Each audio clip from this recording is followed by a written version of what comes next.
ভারতীয় cricket board যদি এই প্রস্তাব মেনে নেন তাহলে ক্ষতির মুখে পড়বেন ভারতীয় ক্রিকেটের বড় তারকারা।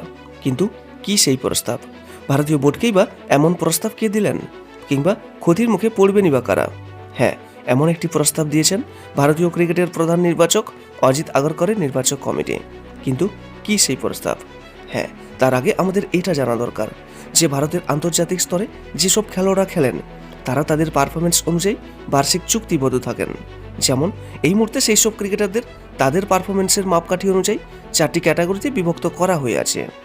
সর্বপ্রথম রয়েছে A+ ক্যাটাগরি, তারপর A ক্যাটাগরি, তারপর B এবং C ক্যাটাগরি। এবং এই A+ ক্যাটাগরিতে যেসব ক্রিকেটার রয়েছেন তারা বার্ষিক সর্বাধিক টাকা পেয়ে থাকেন, এবং সর্বনিম্ন অর্থাৎ ক্যাটাগরি সিতে যেসব ক্রিকেটার রয়েছেন তারা বার্ষিক সবচেয়ে কম টাকা পান।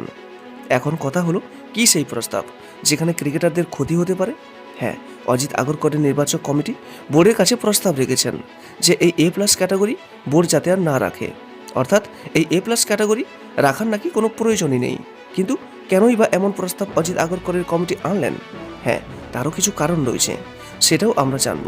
কিন্তু তার আগে আমাদের এটা জানা দরকার যে এই A+ ক্যাটাগরিতে কোন কোন ক্রিকেটার রয়েছেন, তারা বার্ষিক কত টাকা করে পান। হ্যাঁ, এই A+ ক্যাটাগরিতে যে 4 জন ক্রিকেটার রয়েছেন তারা হলেন বিরাট কোহলি, রোহিত শর্মা, রবীন্দ্র জাদেজা ও জসপ্রীত বুমরা। আর এই 4 ক্রিকেটার বার্ষিক 7 কোটি টাকা করে পেয়ে থাকেন। আর যদি A+ ক্যাটাগরি তুলে দিয়ে তাদের A ক্যাটাগরিতে নামিয়ে দেওয়া হয় তাহলে তারা বার্ষিক 5 কোটি টাকা করে পাবেন। অর্থাৎ 2 কোটি টাকা বার্ষিক কম পাবেন এই 4 ক্রিকেটার। হ্যাঁ, এবার প্রশ্ন হলো, এই A+ ক্যাটাগরি তুলে দেওয়ার পিছনে কারণ কি? হ্যাঁ, কারণটা হলো এই A+ ক্যাটাগরিতে সাধারণত সেই সব ক্রিকেটারদের রাখা হয় যারা নিয়মিত 3টি ফরম্যাটে খেলেন। কিন্তু বিরাট কোহলি আর রোহিত শর্মা তো T20 এবং টেস্ট ক্রিকেট থেকে অবসর নিয়ে নিয়েছেন, তারা এখন শুধু একদিনের ক্রিকেটেই খেলছেন। আর রবীন্দ্র জাদেজা টেস্ট এবং একদিনের ক্রিকেটে খেলেন, অর্থাৎ তারা কেউই 3টি ফরম্যাটের ক্রিকেটার নন।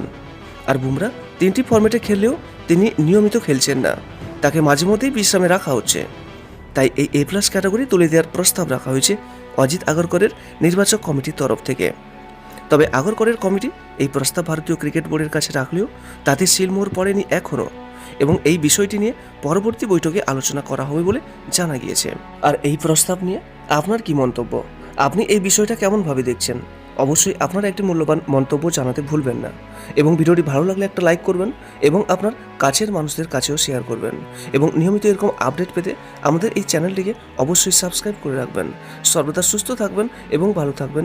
নমস্কার।